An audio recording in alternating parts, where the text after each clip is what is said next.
महाराष्ट्र विधानसभा की वो 10 सीटें जो एएमआईएम अपने झोली में डालने वाली है या डाल रही है और खुशबू भी कहीं ना कहीं आने लगी है। आइए उसके बारे में बातें करेंगे और जब मैं बताऊंगा लॉजिक वहाँ के पीछे, उसके बाद आपको लगेगा कि सही माने में एएमआईएम इस बार जो है कमाल करने वाली है महाराष्ट्र के अंदर। सबसे पहले तो हम ये बात करेंगे कि वो 10 सीटें कौन कौन सी है और किस वजह से कह रहा हूँ मैं, वो भी मैं बात करने वाला हूँ। पिछला बार क्या हो गया था ऐसा और इस बार किस तरीके के जीतने के चांसेस है वो मैं बात करने वाला हूँ इस वीडियो के अंदर। साथ के साथ गठबंधन की अगर बात की जाए तो फिलहाल गठबंधन का कोई भी अपडेट नहीं है। एमवीए जो गठबंधन है उसके अंदर जो अलग अलग नेता अलग अलग तरीके से बयान ज़रूर दे रहे हैं, लेकिन फ़िलहाल जो बड़े दिग्गज नेता है, कांग्रेस है या जो भी है, वो सारे लोग खामोश है। इसके बारे में कोई बहुत बड़ा अपडेट है नहीं। लेकिन चलिए शुरू करते हैं दोस्तों। सबसे पहले हम बात करते हैं कि वो 10 सीटें कौन कौन सी है। तो सबसे पहले जो नंबर पर है वो मालेगांव सेंट्रल है। मालेगांव सेंट्रल है जहां पर पिछले बार भी एएमआईएम ने अपना जीत जो है हासिल किया था और 1,17,242 वोट लेकर आए थे और एमआईएम की जीत हुई थी और कांग्रेस को हराया था। इस जगह पर मुफ्ती इस्माइल साहब, आपको याद होगा, उनकी जीत हुई थी। सबसे अच्छी बात है कि यहाँ पर लगभग 79% मुस्लिम पॉपुलेशन है। तो जिस जगह पर इतने सारे मुस्लिम पॉपुलेशन है तो वहाँ पर तो एमआईएम की जीत होनी यकीनी होनी चाहिए, ऐसा लगता है हम लोगों को, लेकिन ऐसा ज़रूरी नहीं है। यहाँ पर एमआईएम ने मेहनत किया था, इसके बाद जो है रिज़ल्ट इनके फेवर में गए थे और इस बार भी ऐसा लग रहा है कि ये वाला मालेगांव सेंट्रल जो है एक बार फिर से एएमआईएम के झोली में जाने वाला है। इसके बाद बात करते हैं धुले सिटी की। दूसरे नंबर पर धुले सिटी है। पिछले बार ये भी जीत हासिल किया था, मात्र 46,000 वोट लेकर 46,567 वोट लाकर जो है फारूक साहब की जीत हो गई थी। और यहाँ पर मुस्लिम पॉपुलेशन की बात की जाए तो 21.7% है, लगभग 22% के आसपास है और इसका फ़ायदा जो है एमआईएम एक बार फिर से उठाना चाहेंगी और जो है इस बार वोट परसेंटेज में शायद ज़रूर बढ़ोतरी होगी और यहाँ से एक बार फिर से एमआईएम जीतने में कामयाब होने के चांसेस है। तीसरे नंबर पर है औरंगाबाद सेंट्रल। औरंगाबाद सेंट्रल जो है वो इम्तियाज़ जलील साहब का गढ़ माना जाता है। लोकसभा चुनाव यहाँ से जीते थे और हालांकि इस बार पिछले बार चुनाव जो है वो हार गए, लेकिन पिछले बार की अगर बात की जाए 2019 की अगर बात की जाए तो यहाँ पर जो है 68,072 वोट लाया था एमआईएम पार्टी ने। तो 68,000 ये कम नहीं होते हैं।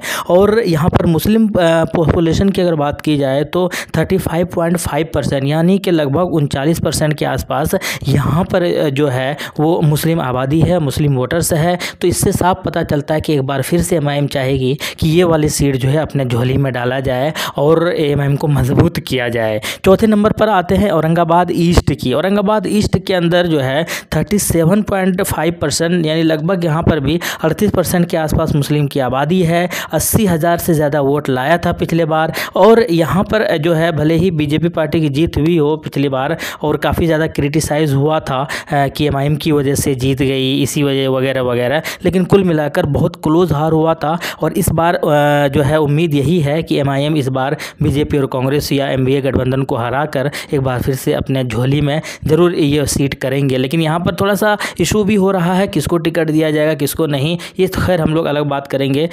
इसके बाद बात करते हैं बायखला की। बायखला के अंदर जो है 41.5% यहाँ पर मुस्लिम वोटर्स है और पिछले बार वारिस पठान की अगर बात की जाए तो 31,157 वोट लेकर आए थे। शिवसेना की यहाँ पर जीत हुई थी, लेकिन एएमआईएम जो है वो दूसरे नंबर पर रहे थे और हालांकि उससे पहले वारिस पठान साहब की जीत हुई थी 2014 के अंदर, तो इससे उम्मीद भी ज़्यादा थी। लेकिन इस बार माना जा रहा है कि वारिस पठान यहाँ से नहीं, शायद कहीं और से चुनाव लड़ेंगे, ऐसा भी माना जा रहा है। हालांकि ऑफिशियली अभी तक घोषणा हुआ नहीं है। ऑफिशियली अभी तक मात्र 5 उम्मीदवारों का जो है वो घोषणा हुआ है। इसके बाद बात करते हैं हम लोग सोलापुर सिटी सेंट्रल की। सोलापुर सिटी सेंट्रल की अगर बात की जाए तो 24.8% मुसलमानों की आबादी है। यहाँ पर 38,721 वोट पिछले बार लेकर आए थे और दूसरे नंबर पर रहे थे, रनर में रहे थे और मात्र 12,000 के आसपास वोटों से हार हुई थी। कांग्रेस की यहाँ पर जीत हुई थी। तो ये जो 6 जो विधानसभा सीट है, यहाँ पर तो बहुत ही ज़्यादा कन्फर्मेशन माना जा रहा है कि ये 6 सीट जो है है एक बार अपने झोली में तो डालना ही डालेंगे। इसके अलावा और कौन कौन सी है वो जो 4-5 सीट है। बालापुर की अगर बात की जाए तो 44,000 से ज़्यादा वोट एमआईएम पार्टी ने लाया था पिछले बार भी। 24% से ज़्यादा मुसलमानों की आबादी है यहाँ पर। नांदेड़ नॉर्थ की अगर बात की जाए तो 41,892 वोट लाए थे पिछले बार एमआईएम पार्टी ने। लगभग 24% के आसपास मुसलमानों की आबादी यहाँ पर भी है। नांदेड़ साउथ की अगर बात की जाए तो 20,000 से ज़्यादा वोट लाए थे एमआईएम पार्टी ने पिछले बार, और लगभग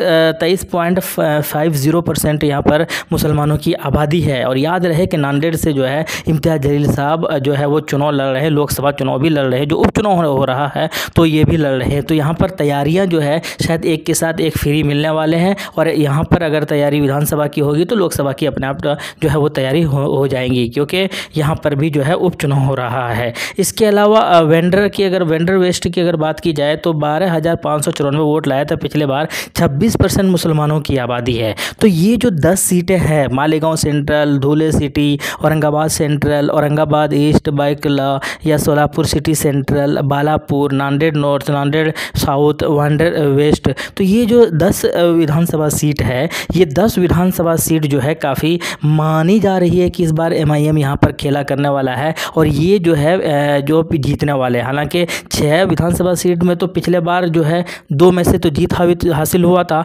बाकी 4 में जो है रनरअप में रहे थे, और बाकी कुछ जगहों पर जो है बहुत अच्छा फाइट भी किया था, जो मैंने आपके सामने डाटा और आंकड़ा जो पेश किया। फिलहाल अब चूंकि ये 10 सीटें, इस वजह से मैं कह रहा हूँ क्योंकि 10 सीटें जो है यहाँ पर पहले से मजबूत है, मुस्लिम पॉपुलेशन अच्छा है, मुस्लिम वोटर्स अच्छा है, सपोर्टर्स बढ़े हैं इनके, नो डाउट। और एमआईएम अगर अच्छे से मेहनत करती है और थोड़ा सा किस्मत इनके साथ देती है तो ये 10 सीटें तो बहुत आसानी से निकाल सकती है। हालांकि अभी तक टोटल सीटों की घोषणा नहीं किया एमआईएम ने, और ये उम्मीद कर रहे हैं कि सामने वाले गठबंधन से किसी तरीके का जो है कुछ न कुछ इशारा आ जाए या बातें हो जाए, इसी वजह से ये थोड़ा सा इंतज़ार भी कर रहे हैं। लेकिन मैं यहाँ से फिर कहूँगा कि ज़्यादा इंतज़ार करने की शायद ज़रूरत नहीं है। जितना जल्दी हो सके अपने उम्मीदवारों का लिस्ट जो है वो ऑफिशियली घोषणा कर देने चाहिए, ताकि लोगों के दिमाग में भी साइकोलॉजी एक चीज़ें बैठ जाए, और जो जिसको उम्मीदवार बनाया जाएगा वो अपने तरीके से मेहनत भी करना शुरू कर दे। लेकिन कुल मिलाकर बात यही है कि अगर एएमएम को गठबंधन के अंदर शामिल नहीं करते हैं तो फिर एमआईएम पार्टी जो है कम से कम 40 से 50 सीट पर अपना उम्मीदवार उतारेगी। टोटल 288 विधानसभा सीट है यहाँ पर महाराष्ट्र के अंदर, और अगर 288 में से 40-50 सीट अगर ये एमआईएम पार्टी चुनाव मैदान में अपना उम्मीदवार उतार देते हैं तो पता नहीं कौन सी क़यामत बर्पा हो जाती है। सब लोग यही बोलते हैं कि 50 सीट पर अपना उम्मीदवार उतार दिया, 50 सीट ये हो गया वो हो गया। अरे बाकी जो 50 सीटें हैं आपका, तो वहाँ पर जो उसको जीतिए ना भाई आप। मात्र 144 सीटें चाहिए आपको बहुमत के लिए, और एमआईएम सिर्फ 50 सीटों पर अगर चुनाव लड़ती है फिर भी इनको ऊपर एलिगेशन लगाने के लिए सारे के सारे लोग टूट पड़ते हैं। और फिर बात ये भी है कि अगर एएमआईएम पार्टी अपना प्रपोजल भी देती है कि हमें शामिल भी कर लो, साथ कर लो गठबंधन, फिर भी इनको शामिल नहीं करते हैं। और ऐसे कई सारे पार्टियों को आपने शामिल करके रखा है जिनके पास ना तो इनके बराबर वोटर्स है और ना इतना ज़्यादा वोट ला सकते हैं, और ना पिछले बार ऐसा कोई प्रदर्शन रहा है। 2 सीट एसपी जीता हुआ और उसी में वो लोग कोहराम मचाया हुआ है कि हमको इतना चाहिए, यहाँ चाहिए, वहाँ चाहिए, नहीं तो फिर हम अकेले लड़ेंगे। तो उससे ज़्यादा वोटर्स तो इनके पास है, एमआईएम के पास है, लेकिन ये फिर भी इस तरीके के बयान नहीं कर रहे हैं या किसी तरीके की दावेदारी पेश नहीं कर रहे हैं। ये सिंपल से इन्होंने एक लिस्ट भेजा था, उनमें से अगर आपको बैठकर बात करनी चाहिए था, कमी बेशी होकर गठबंधन हुआ जा सकता था। लेकिन ये लोग एमआईएम को चाहते ही नहीं कि आगे बढ़े, एमआईएम के साथ लेना चाहते ही नहीं हैं। इसी वजह से शायद इनको गठबंधन करने में ये लोग ज़रा से भी दिलचस्पी ले नहीं रहे हैं। खैर, ये तो आने वाले वक्त में ही पता चलेगा कि इसको कितना नुकसान होगा। बाद में रोना रोते रहेंगे। आप लोग भी इस तरह जवाब दे दीजिएगा कि भाई हम तो पहले ही मांग रहे थे, आपको दिया नहीं, अब आप बैठ के बच्चों की तरह रोते रहिए, इससे क्या फ़र्क पड़ने वाला है। खैर, कुल मिलाकर आपकी क्या राय है? आपको क्या लगता है महाराष्ट्र के अंदर कितनी सीटों पर जीत हासिल हो सकती है? मेरे हिसाब से ये 10 सीट तो कन्फर्म है, बाकी जगहों पर भी सरप्राइज़ कर सकते हैं। मेरी ये राय है, आपकी क्या राय है? कमेंट बॉक्स में बताइएगा। शुक्रिया, जय हिंद, लव यू।